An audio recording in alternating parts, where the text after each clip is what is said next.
Christians எல்லாரும் கவனிச்சுக்கிடுங்க. நம்ம anti கிறிஸ்துவன்னு சொல்ற அந்த ஆன்டி கிரைஸ்ட யூதர்கள் தங்களோட மேசியாவை ஏற்றுக்கொள்வாங்க. இவங்களோட நம்பிக்கைப்படி அவங்களோட மேசியா யூதர்கள் அல்லாத எல்லாரையுமே அழிச்சு யூதர்களுடைய ஒரு உலகமா மாத்தி இந்த உலகத்தை அவங்க கையில கொடுக்கறதா இருக்கு. ஓகே, இங்க நம்ம கவனிக்கணும். பைபிள்ல சொல்லியிருக்காங்க, வெளிப்படுத்தின விசேஷத்துல ஜனத்தொகையை குறைப்பான். அது மட்டும் இல்லாம அவங்களோட அந்த அடையாளம், மிருகத்தினுடைய அடையாளத்தை எல்லாரையும் வாங்கணும்னு சொல்லுவான்.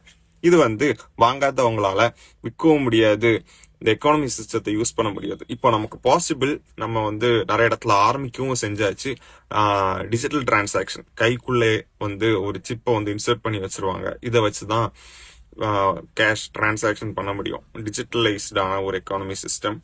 அதுல ஆன்டி கிரைஸ்டோட ஒரு முக்கியமான குறிக்கோள் எல்லாரையும் வாங்க வைக்கணும். எல்லாரும் வாங்க வச்சுட்டா கடவுளுக்கு உலகத்துல யாருமே இல்லாம ஆயிடுவாங்க. எல்லாருமே இவனோட ஆட்களா மாறிடுவாங்க. அதுக்கு 100 பேர் இருக்கிற கிளாஸை கண்ட்ரோல் பண்ணதை விட ஒரு 10 பேர் இருக்கிற கிளாஸை கண்ட்ரோல் பண்ணது ஈஸி. அதனால 100 பேர் இருக்கிற கிளாஸ்ல 10 பேர் ஆக்கணும். அதனாலதான் ஜனத்தொகையை குறைப்பான். ஜனத்தொகையை குறைக்கிறதுக்கு நம்ம யோசிக்க வேண்டியது, ஒரு பாம்பு போட்டா ஜனத்தொகை குறையும், நோயை கொண்டு வந்தா ஜனத்தொகை குறையும்.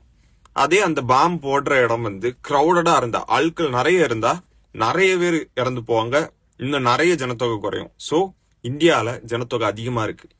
ஃபர்ஸ்ட் இருக்கிறதே இந்தியா தான், செகண்ட் சைனா. அதனால இந்தியாவை மெயின் டார்கெட்டா வைப்பாங்க. ஜனத்தொகையை குறைக்கிறதுலயும் இந்த டிஜிட்டல் ஐடியை கொண்டு வர்றதுலயும் மெயின் டார்கெட் இந்தியாவா இருக்கும்.